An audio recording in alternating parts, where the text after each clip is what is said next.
part 1 of 3. 7 questions on Cash Stampede. 15 seconds each. Pause if you want longer. A popular cash key expires. What is a cash stampede?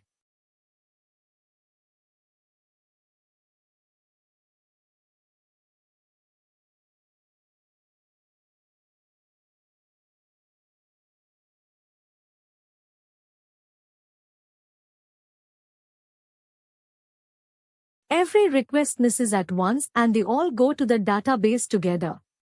Here's the shape of it. Your cache was absorbing 10,000 requests a second beautifully. The key expires. Now those same 10,000 requests, in the same second, all find nothing, and every single one of them independently decides it should go and rebuild the value. Your database sees 10,000 identical queries where it used to see one. What is the most counterintuitive thing about a cache stampede?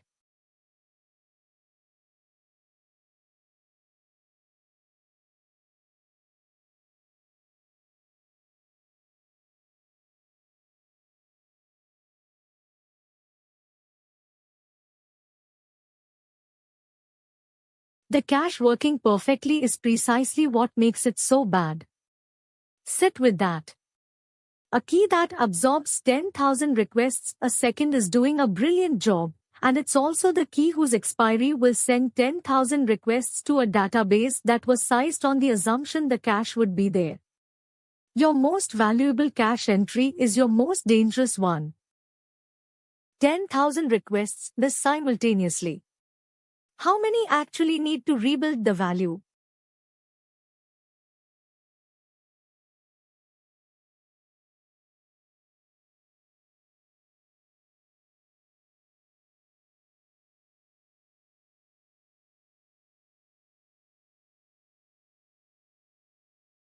One.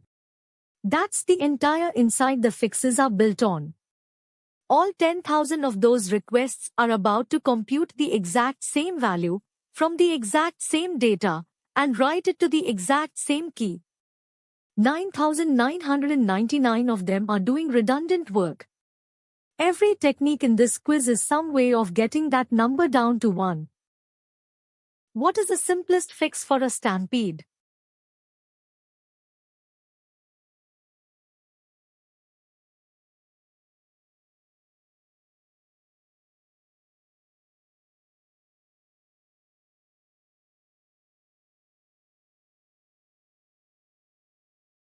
A lock. The first request to miss grabs it, goes off to rebuild, and everyone else waits for that one result rather than starting their own copy of the same work. You'll see it called request coalescing, or single flight, or a mutex, same idea. It's the most direct translation of only one of you needs to do this into code. What is the main risk of the locking approach?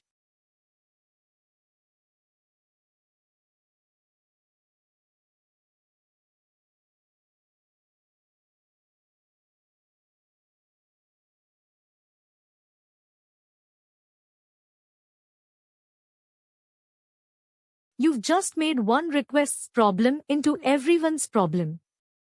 That one holder is now a single point of failure for every request waiting behind it, and if it dies without releasing, they wait forever. So the lock needs its own expiry, the waiters need a timeout, and you need to decide what they do when that timeout fires.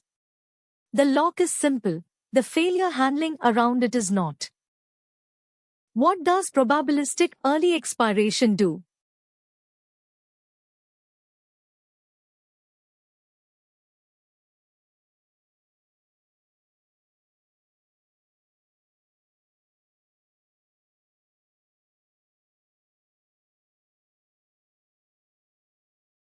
It lets a request refresh the value just before it actually expires. As the key ages, each incoming request rolls a die, and the odds of volunteering climb the closer expiry gets. Usually one request volunteers early and quietly rebuilds, while the old value, still perfectly valid, keeps serving everybody else. The stampede never happens because the key never becomes empty during traffic. Why is probabilistic early expiration often preferred over locking?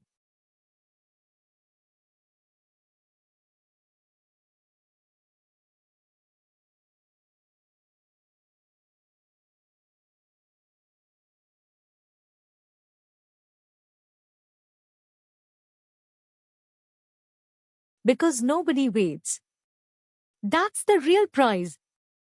With a lock, you fixed the database load, but you've made 10,000 requests sit there holding their breath. Your latency graph still has a spike in it, just a different shape. With early expiration, the old value keeps serving throughout, so the refresh is invisible. No spike at all. That's part 1. Part 2 picks up right where this left off. It's linked below, along with the full episode.